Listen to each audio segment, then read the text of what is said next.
Comment est-il possible que quelqu'un qui a ruiné des casinos soit arrivé à la tête de l'économie la plus puissante de la planète? Non, ce n'est pas une blague.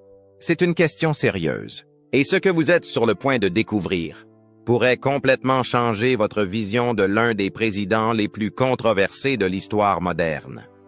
Tout a commencé par un monologue, mais pas n'importe lequel. C'était un coup direct, précis, déguisé en humour, une attaque lancée à la télévision nationale par quelqu'un qui ne mâche jamais ses mots, Bill Maher. Ce qui semblait être un simple sketch satirique politique s'est transformé en un phénomène viral qui a laissé Donald Trump au centre d'une tempête de données, de faits et de révélations que peu de gens osent révéler. Et le plus dérangeant n'était pas la critique, c'était de la vérité derrière tout ça. Êtes-vous prêt à voir ce que les médias grand public préfèrent cacher?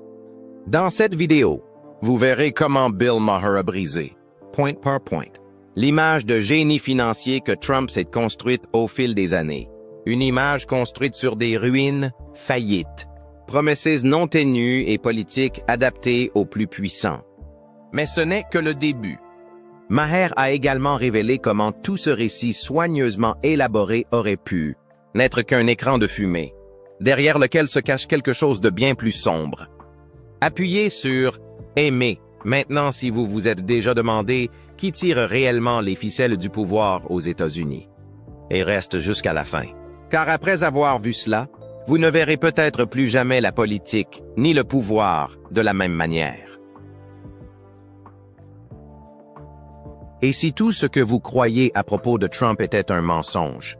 Dès la première minute, Maher n'a rien retenu.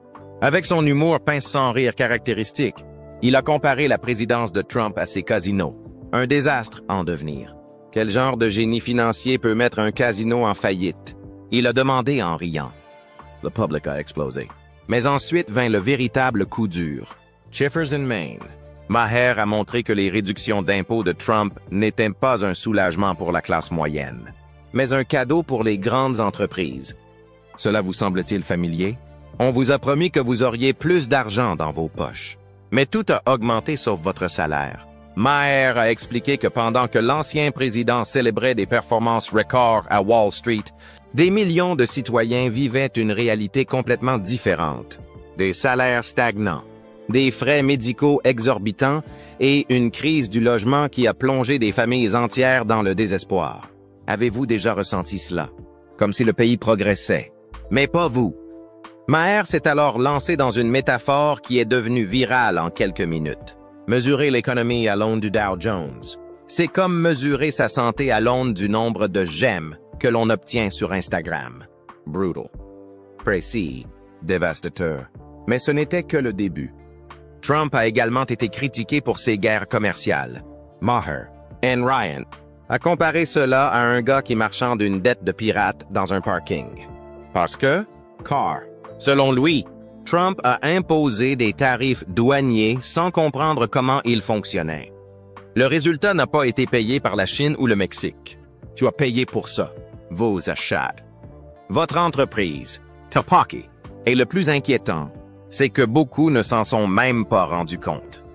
Pendant que Maher parlait, les réseaux explosaient. Des extraits de l'émission ont été partagés par des millions de personnes.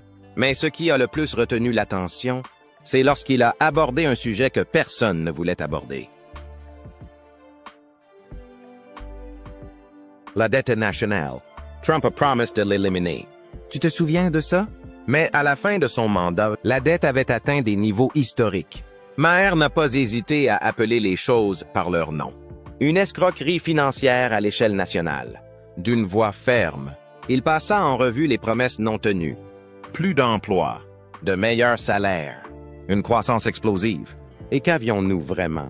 Plus de déficit, plus d'inégalités, et un pays fracturé.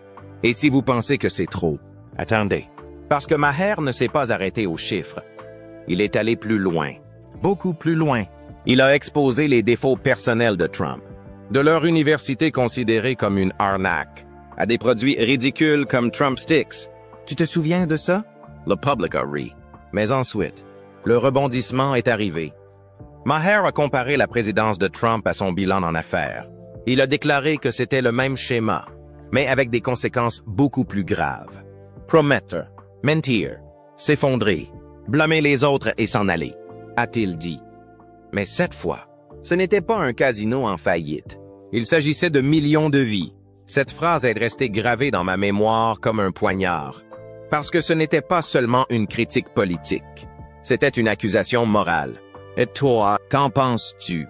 Quelqu'un ayant plusieurs faillites à son actif aurait-il dû gérer l'économie d'une superpuissance? Commentez votre opinion. Parce que ce débat dépasse les partis. Il s'agit de vérités dérangeantes que peu de gens osent dire. Au fur et à mesure que le spectacle progressait, Maher s'est plongé dans quelque chose d'encore plus dérangeant. Selon lui, l'ensemble du projet politique de Trump repose sur une formule dangereuse. Casse quelque chose. Vendre l'illusion que lui seul peut le réparer. Et quand tout échoue inévitablement, blâmer quelqu'un d'autre. Cela vous semble-t-il familier? Ce cycle a été décrit comme l'arnaque ultime. Et si vous y réfléchissez, cela a du sens. Créez un problème. Devenez le seul sauveur, puis réécrivez l'histoire. Une tactique simple, mais extrêmement efficace, surtout dans un pays où les émotions comptent plus que les faits. Et c'est là que Maher a touché une corde sensible. Manipulation émotionnelle. Avec un mélange d'ironie et de tristesse, il a avoué qu'il se moquait de Trump depuis plus de 25 ans. Je le critique à la télévision depuis avant qu'il ne soit président, a-t-il déclaré. Mais il reconnut alors quelque chose d'inquiétant. Peut-être que cela l'a aidé à arriver au pouvoir. Pouvez-vous imaginer que les critiques constantes, au lieu de l'affaiblir, l'ont renforcé? C'est exactement ce que Maher a laissé entendre. Que dans un monde saturé de scandales, une exposition constante et même négative peut transformer quelqu'un en une idole. Et maintenant, la question la plus inconfortable de toutes. Sommes-nous responsables des dirigeants que nous élisons? Pour ceux que nous promouvons? Pour ceux que nous laissons passer?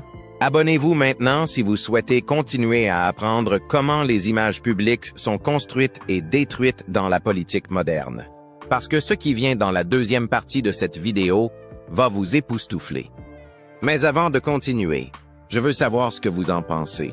Pensez-vous que Trump était un génie incompris ou le plus grand fraudeur économique des dernières décennies? Laissez-le dans les commentaires. Et si vous pensez que nous avons besoin de plus de voix qui osent dire la vérité, partagez cette vidéo avec quelqu'un qui a besoin de la voir. C'est la seule façon de briser le cycle. N'oubliez pas qu'il ne s'agit pas d'une attaque personnelle. C'est une plongée en profondeur dans la façon dont fonctionne le pouvoir. La perception est le prix que nous payons tous pour croire à des histoires trop belles pour être vraies. Et ce qui reste à révéler est encore plus fort. Mais le plus dérangeant n'était pas ce qu'il disait, mais qui décidait de l'écouter. Car tandis qu'un humoriste démontait les discours d'un ancien président avec des faits froids et une analyse implacable, des millions de personnes continuaient d'applaudir celui qui les appauvrissait. Il est possible que deux personnes aussi différentes aient plus besoin l'une de l'autre qu'elles ne l'admettent. Dans cette bataille de satire et de slogans, l'un utilise l'humour comme lance et l'autre l'émotion comme bouclier. Bill Maher livre ses critiques avec une élégance chirurgicale, attaquant ce qu'il appelle le fantasme économique de Trump. Mais de l'autre côté, son ennemi semble invulnérable.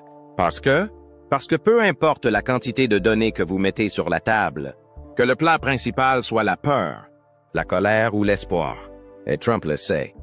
Il sait que dans la guerre du discours politique, les faits ne gagnent pas toujours. Mais Maher ne s'arrête pas. Il ironise, démente, analyse. Il dit que les fans de Trump avalent tout, même lorsque leur salaire stagne. Ils le voient comme un sauveur. Mais que se passe-t-il si ce n'est pas une question de logique?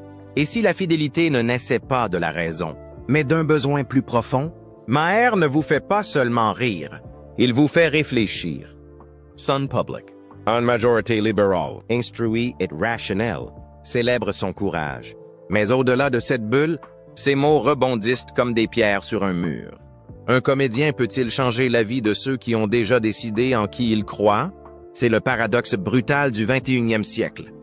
Nous vivons dans des univers parallèles alimentés par des algorithmes et des préjugés. Et Maher, avec sa satire acérée, ne peut en percer qu'un seul. Pourtant, la relation entre ces deux personnages est aussi symbiotique qu'antagoniste. Trump donne à Maher des munitions quotidiennes. Chaque tweet, chaque loi, chaque scandale est de l'or pour son scénario. Et Maher, en même temps, devient le méchant parfait dans le récit trumpiste. Un membre de l'establishment médiatique libéral, comme on l'appelle sur Fox News. Ils se critiquent tous les deux, mais ils ont besoin l'un de l'autre. Ils s'attaquent tous les deux, mais ils se nourrissent l'un de l'autre. Et cela nous amène à une question délicate. Où s'arrête la critique et où commence la commodité? Quand Maher dit que Trump est la meilleure source de contenu pour les humoristes, est-ce une critique ou un aveu? Êtes-vous reconnaissant de l'avoir comme ennemi? Les réseaux sociaux ont explosé après son dernier monologue. Clips viral. Phrases puissantes. L'homme qui a accordé des réductions d'impôts aux milliardaires pendant que vous payez plus au supermarché. Est-il votre héros? Maher a déclaré. Des milliers de personnes ont partagé le clip. Ils ont commenté. Ils ont applaudi. Mais seulement dans leur propre monde. Parce que de l'autre côté, le mur reste fermé. Les partisans de Trump ont tout rejeté. Ils ont dit que c'était des mensonges. Que Maher fait partie d'une élite déconnectée de la réalité. Et toi? Vous êtes-vous déjà demandé si vous viviez dans une bulle? Le plus effrayant, c'est que les deux camps sont convaincus d'avoir raison. Et les mêmes données sont interprétées de manière radicalement différente. Comme si la vérité n'existait plus, seulement des versions. Et au milieu de ce chaos, une autre vérité troublante émerge. En ridiculisant Trump, Maher renforce peut-être son image auprès de ceux qui se sentent attaqués. Parce que lorsqu'un ennemi extérieur vous ridiculise, l'instinct n'est pas d'hésiter, c'est de se défendre. Et c'est ce que font des millions de personnes. La satire pourrait-elle renforcer l'homme qu'elle cherche à détruire? Certains économistes ont soutenu les données de Maher. Ils ont déclaré que les réductions d'impôts n'aident pas la classe moyenne. Les tarifs douaniers font plus de mal que de bien. Mais d'autres l'accusent de trop simplifier. Transformer des sujets complexes en blagues pour gagner facilement des applaudissements. Une crise économique peut-elle se résumer en un monologue de 10 minutes? Et si, ce faisant, nous manquions l'occasion de comprendre ce qui est réellement en jeu? Car si certains rient, d'autres s'indignent. Et tous deux s'éloignent davantage. Le rôle des comédiens comme Maher est devenu de plus en plus controversé. Pour beaucoup, ils sont les seuls à oser dire ce que personne d'autre ne dit. Qui démasque les mensonges avec humour? Cela rend le complexe accessible. Mais d'autres pensent qu'ils jouent avec le feu. Cette comédie politique remplace le vrai journalisme. Ce sont des opinions qui se forgent sans le contexte nécessaire. Qui écoutez-vous lorsque vous voulez comprendre le monde? À un journaliste sérieux? À un humoriste ou à un politicien qui vous promet que tout ira bien? Les jeunes générations ont adopté le style de Maher avec enthousiasme. Les clips deviennent viraux. Les monologues sont partagés comme des hymnes de résistance numérique. Mais tout le monde ne pense pas de la même manière. Dans les zones rurales, dans les communautés conservatrices, Maher est perçu comme arrogant. En tant que membre de cette élite qui n'a jamais compris la vraie vie du travailleur moyen. Et ce rejet n'est pas accidentel. C'est culturel. C'est émouvant. Car aux États-Unis, la guerre n'est pas seulement une question d'idées. Il s'agit d'identité. Le conflit n'est pas entre la droite et la gauche, mais entre deux manières de voir le monde.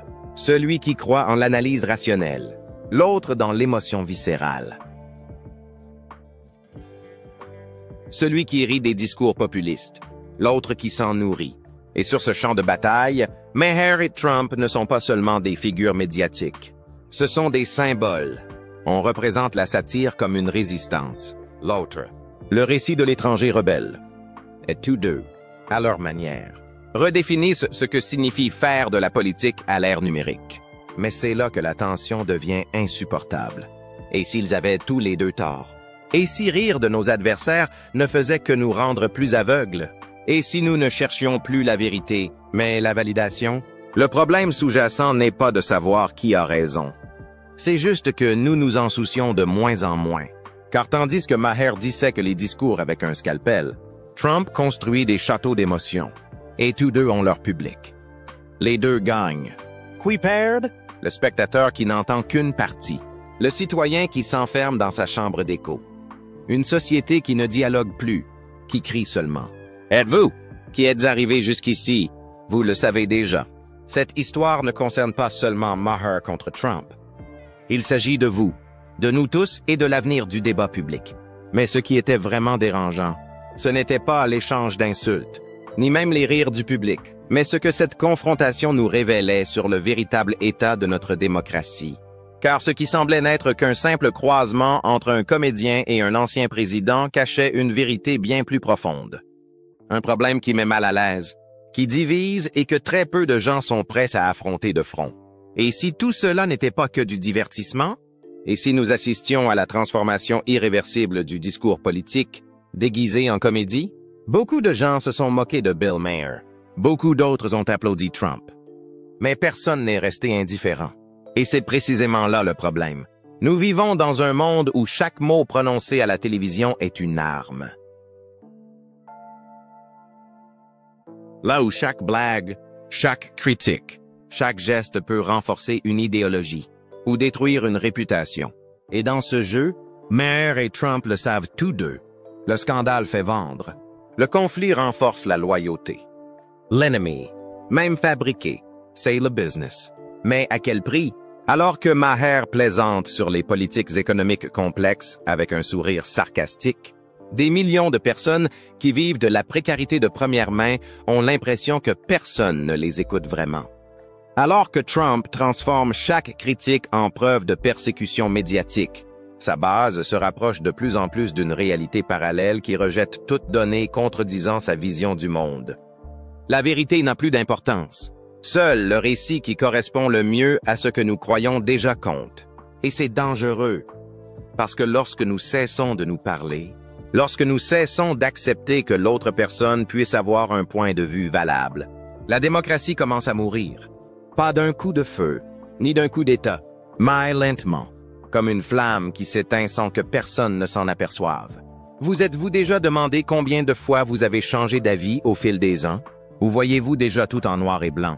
La confrontation entre Maher et Trump n'est que le symptôme. Le véritable problème est bien plus profond. Nous vivons dans une guerre silencieuse pour attirer l'attention. Et dans cette guerre, la vérité ne gagne pas toujours. La polarisation n'est plus une erreur système. C'est le système. Et tant que nous continuerons à récompenser le scandale avec des vues, des likes et des partages, nous continuerons à nourrir le même monstre qui nous divise un peu plus chaque jour.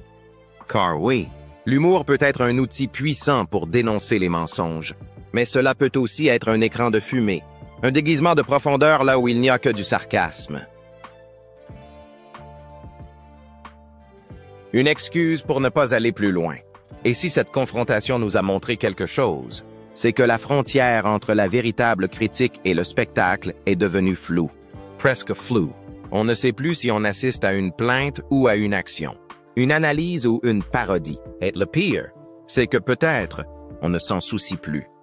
Parce que tant que ça nous divertit, tant que ça confirme ce que nous croyons déjà, nous le consommons.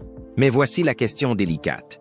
Et si le véritable gagnant dans tout cela n'était pas Maher ou Trump, mais l'algorithme, ce qui récompense le conflit, ce qui multiplie la haine, ce qui nous enferme dans des bulles où l'on n'entend que ce que l'on veut entendre. Chaque fois, nous choisissons de regarder un clip de 5 minutes sur l'économie au lieu de lire un article complet. Chaque fois que nous partageons une phrase sortie de son contexte simplement parce qu'elle sonne bien. Chaque fois que nous annulons quelqu'un d'autre sans l'écouter, nous perdons quelque chose. Nous perdons la possibilité de nous comprendre. Et il ne s'agit pas de défendre l'un ou l'autre. Il s'agit de défendre le dialogue, le doute, la nuance, l'idée radicale que peut-être, juste peut-être, nous pourrions nous tromper. Mais bien sûr, cela ne génère pas de clics. Aujourd'hui, Maher continue de faire des blagues. Trump continue d'organiser des rassemblements. Et nous continuons à regarder, à choisir notre camp, à célébrer la défaite de l'autre comme si c'était notre propre victoire. Mais au fond, nous sommes tous perdants. Perdre la capacité d'écouter sans haïr, dissident sans détruire, construire quelque chose ensemble, au lieu de se battre pour savoir qui a raison. Et c'est là la véritable tragédie de cette confrontation. Non pas qu'ils s'insultent, mais nous nous sommes tellement habitués à considérer cela comme normal que cela ne nous choque plus. Alors je vous le demande directement, quel genre de société voulons-nous construire? Un endroit où chaque critique est perçue comme une attaque, là où chaque blague politique est une bombe, là où le désaccord est une trahison, ou un endroit où il est encore possible de débattre sans détruire. Laissez-moi votre avis dans les commentaires. J'ai vraiment envie de te lire. Pensez-vous que Bill Maher a dépassé les bornes? Ou est-ce Trump qui a manipulé les critiques pour se faire passer pour une victime? Et si cette vidéo vous a fait réfléchir, même un peu, aimez-la, partagez-la, abonnez-vous, parce que nous avons besoin de plus d'espace où nous parlons sérieusement, même si nous commençons par une blague. On se retrouve dans la prochaine vidéo. Mais en attendant, ne vous limitez pas à une seule version. Remettez tout en question, même cela, car c'est seulement alors, peut-être, que nous pourrons échapper au bruit et nous entendre à nouveau.